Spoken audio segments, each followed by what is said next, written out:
Greetings everyone, Horizions here, welcome back to the YouTube video.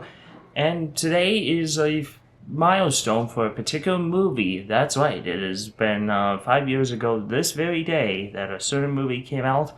You can probably already tell what it is in the description down below. That's right, it's time to take a look at the 5th anniversary of The Mitchells vs. the Machines, and that's what we're going to talk about today on this very special edition of the Internet Tech Report.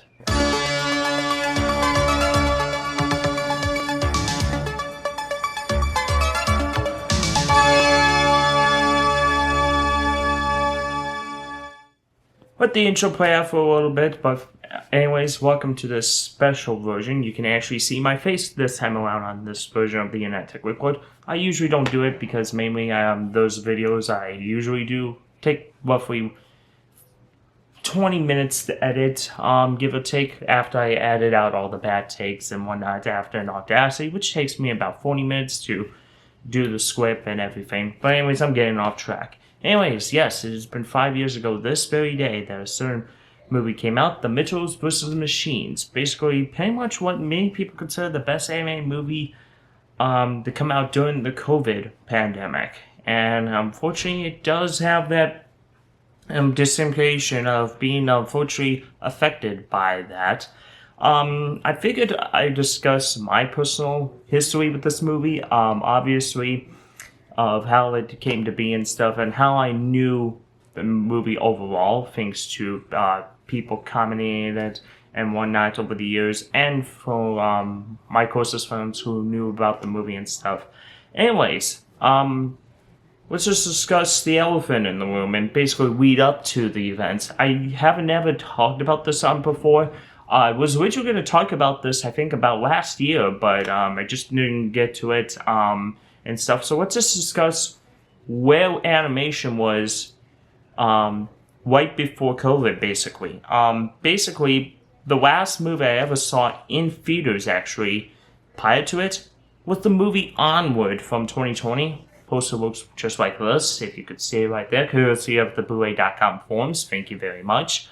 But yeah, that was the very last movie I ever saw in theaters prior to it, COVID-19 happening and effectively wiping out the film industry for a year. Obviously, the first notable anime movie to have the theatrical release canceled was Trolls World Tour, if I recall correctly. And then we had Scoob get canceled, a bunch of movies, obviously, not just strictly animation, but every movie between 2020 and 2021 had their theatrical release delayed for many months, actually. I think Top Gun Maverick was supposed to come out in 2020, and then it got delayed to 2022, and it became a box office smash. But this was not just affecting every... so what about this movie and stuff? So, of course, in pre-production, it was supposed to be called The Mitchells vs. the Machines. It wasn't until, I think, February of 2020 when we finally had ourselves a teaser trailer drop.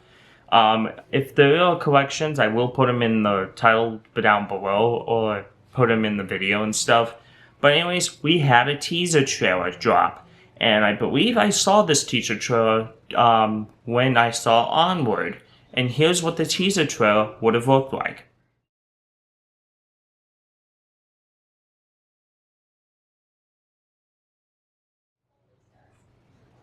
Unfortunately, if you saw a black screen for a few seconds, unfortunately a copyright claimed the video, so I had to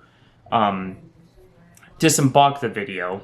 And immediately when I thought of the title of it, I thought it was pretty lame. I thought it was going to be a better emoji movie crap fest. Basically, I thought it was going to be very crappy to go on with the film. I thought it was not going to be as successful. Then, all of a sudden, this particular video dropped in my recommendation feeds sometime in May of 2021. It was just me after I had got home from my school one time, and that had dropped into my recommendation feeds. If you don't see it, unfortunately, I can't find the video of what it is, but it was one of those, channels, Fandango movie clips or whatever it's called. But that was the particular video that got in my recommendations feeds. So then, all of a sudden, summer 2021, obviously, I didn't see it when it came out, obviously, because I don't have Netflix. The only streaming services I actually use is Tubi, because it's free. I hate paying for stuff. Physical media all the way, basically, is my motto.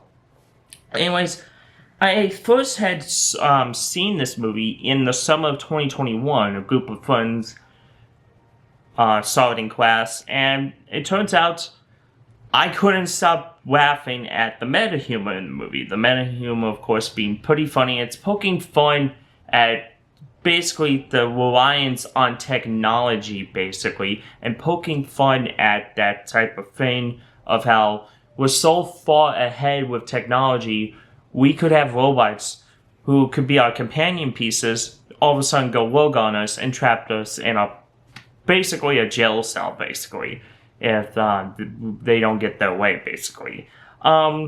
So the first time I saw it, I had wanted to re-see it if I could eventually, because the movie is pretty damn funny. I eventually did get to re-see it eventually, and a few other times, until I finally had come across a post back in 2021, basically on, I forgot what site it was, but it was a site that, reported that this movie was coming out to DVD and Blu-ray. Now, you need to understand, Netflix at the time was no-go on physical media. Basically, at this point, they had only released the first 2 seasons of Stranger Things, but that was a Target exclusive. So if you did not live in the States, you had to massively import the series, or had to make your homebrew copies, basically. This is before we finally found out that the complete series is getting released on Arrow Video and stuff. But this is where, at the time, where Netflix was still doesn't release stuff on physical media.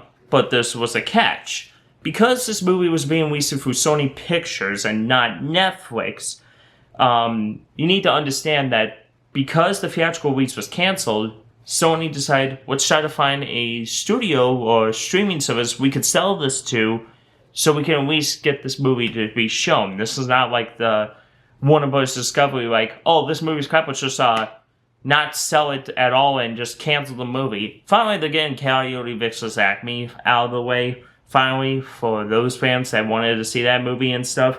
But finally, they struck a deal with Netflix to release this movie. And finally, they rechanged the name back to the Mitchell's vs. Machines, probably for the better good, because Connected just sounds like a lame title. I'm sorry, it just sounds lame.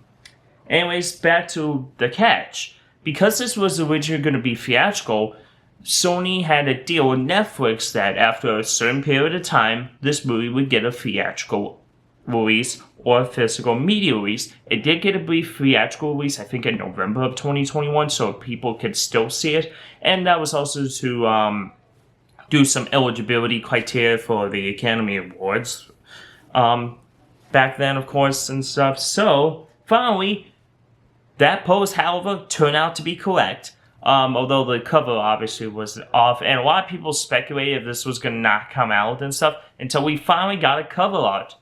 This is what the cover art looks like. And I figured I might as well show it now since we're here. This is it. This is the official Region 1 and Region A NTSC release of this particular movie. It is Region 3, so if you particularly live outside of the States and you don't have this, you can easily import it. I don't know if it's in print anymore. So, but what's cool about this release is that this release in particular has an extended cut of the movie, basically entitled the Katie Mitchell Edition. Basically, it has a few extra scenes that were unfinished or unpolished, and I think the Bonanza Cut, as it's called on here, yeah, Katie's Extended Cinematic Bonanza Cut, pretty mouthful there, I think has a bunch of extra scenes that are unfinished, so it's basically adding the deleted scenes back in. I actually have not watched it, but it's got a few bonus features, and I think that the Blu-ray menus on this, I think the DVD menus as well, poke fun or make a reference to the Criterion Collection. If you actually read the front cover, it does poke fun at the Criterion Collection, which is pretty funny that Netflix is also releasing one of the biggest hits, K-pop Demon Hunters, on Criterion in the next couple of months, which by the time I'm recording this video still doesn't have a confirmation date of when it's coming out. Come on, release it, alright? Alright, so anyways, the movie itself, of course, has been notoriously acclaimed as being, you know, successful and stuff, and it is. It won a few Annie Awards and stuff.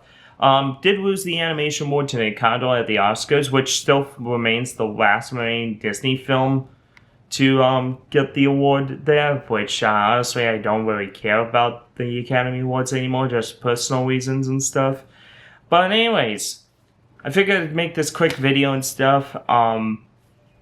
It is a decent movie. I know I'm gonna repeat myself on that, but I figured I get a video out and stuff. Anyways, that does it for this special video of the Internet Tech Report. Hope to catch you guys later. Subscribe to Horizons.